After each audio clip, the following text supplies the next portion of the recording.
Hello everybody, this is Money Mom. I want to tell you about a video I watched recently.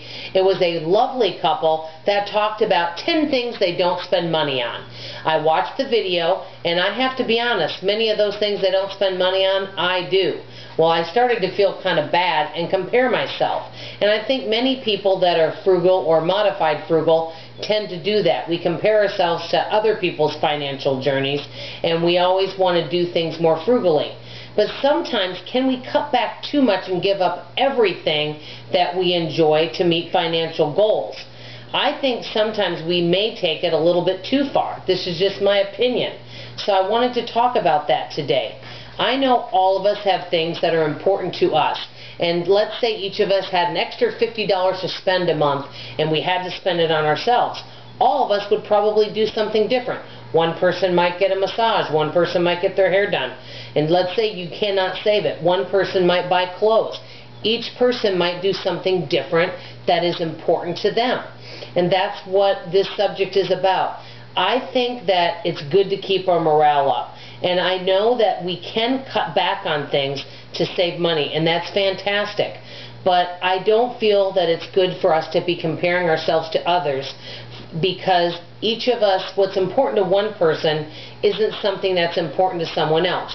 A really good example of this is, I notice on many people's budgets, when I look at them on YouTube, they like to go out to eat, quite a bit, and they have a budget for that. Well, to be honest, that's not something that I really budget that much for, because I maybe enjoy doing something else, and that's okay.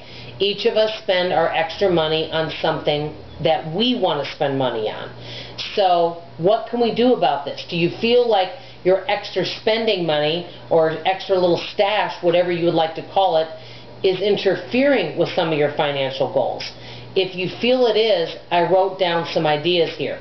Now, extra things that I've seen on other people's budgets or that people could spend money on is maybe a movie night, going out to eat, cable TV, a massage. It could be anything. These are just little examples off the top of my head. So, if you feel that these may be interfering with your goals, what you could do is, number one, you could maybe cut back on them. For example, let's say that you go to the movies every single Friday night. Maybe you could go twice a month. Or you could look for a discount movie theater, something of that nature. That would be an example. Also, you could find maybe a less expensive place. For example, if you take an exercise class and it costs you $50 a month, is there another place that you could take it that you could get maybe a discount on that exercise class? That could be something you could do. Also, I put down learn to do yourself. There's a lot of people that would go get services done that they're learning to do themselves and they're bartering for one another. So instead of getting their nails done, they've learned to do it themselves. Now, it's not as wonderful as getting pampered, but they maybe are saving more money on this so they can have money for something that's more important to them. Also, I put down, if you don't want to do any of these, you could get a side hustle. So let's say you're not willing to give up your monthly massage, and you're like, I really don't feel we can fit it in our budget.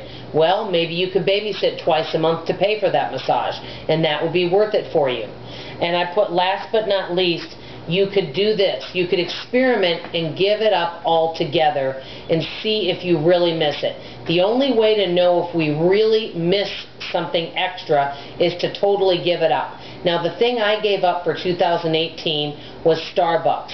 Now, I wasn't spending that much on it, and honestly, I think I spent $10 a month, so about $120 a year. I don't miss it at all, because I do surveys, and if I really want one, then I take that survey money or gift card and I put it on my gold card, and then I can purchase it. But I have not really been missing it.